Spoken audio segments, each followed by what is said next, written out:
Well, hi, and hope you're well. Now today, as you might have guessed from the footage of the drive-in, you find me in Elgol, where you may be saying to yourselves that in the last video, you said you don't go to popular places like Elgol. Well, I'll admit I do go to them sometimes, but today I'm not going to the Elgol that you probably know. I'm going above Elgol, onto some cliffs, to give a completely different viewpoint from the normal view down in the harbour or on the shore just by the cliffs along from the school if you've ever been there. So it's quite a blustery, windy, typically Skye day, so I'm going to be struggling with the weather again, which seems to be a bit of a theme at the moment, but that's spring in the West Highlands. You do have to battle the weather quite a lot, so excuse me if I don't talk to camera very much because it may be a bit of a nightmare. But I'm going to try and get a view across to the Coolin Hills. Now, the moody weather should work really well there, as long as I don't get completely soaked or gear gets blown away. So let's head out and see what we can find.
So this rock has been really helpful just to take shelter from the wind. Gives my tripod a bit of shelter so it's not blowing around quite as much. Now, it's been madness the last couple of hours. The weather has been all over the place. They've had rain and cloud passing across the Coolin and also over towards Rum. So I've had shots left, right and centre. Now I hope I got some really nice shots there. They looked really good on the back of the camera, but the camera was moving around and also there was rain spattering on the front of the lens and the filters. So I've tried to clean it as best I can and I hope I can get away with it. It's often the case on Skye, you just hope you get away with the amount of rain and also the wind. So we've got about an hour before sunset. Now I've got another shot in mind for that, a wider shot including some rocks in the foreground.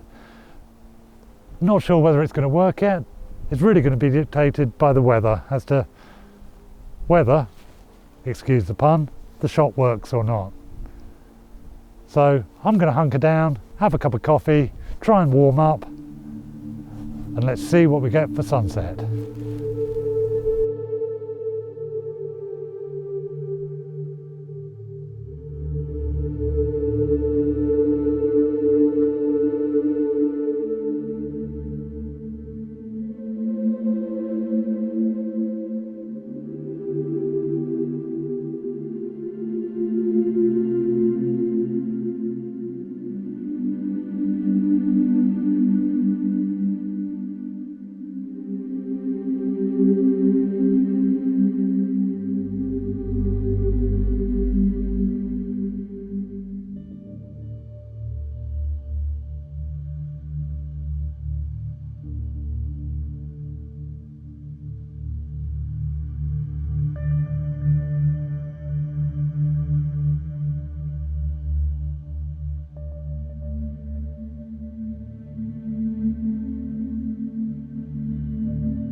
So I've just had to take shelter again from the rain and the wind. Now, I understand that this has been a little bit like last week's video where it's been completely dictated to by the weather, but that's what you get on Skye. The weather determines everything. So I hope you've enjoyed the video, and if you have, please join me again when I'll be shooting on Skye or in the Highlands. So take care, and I'll see you later.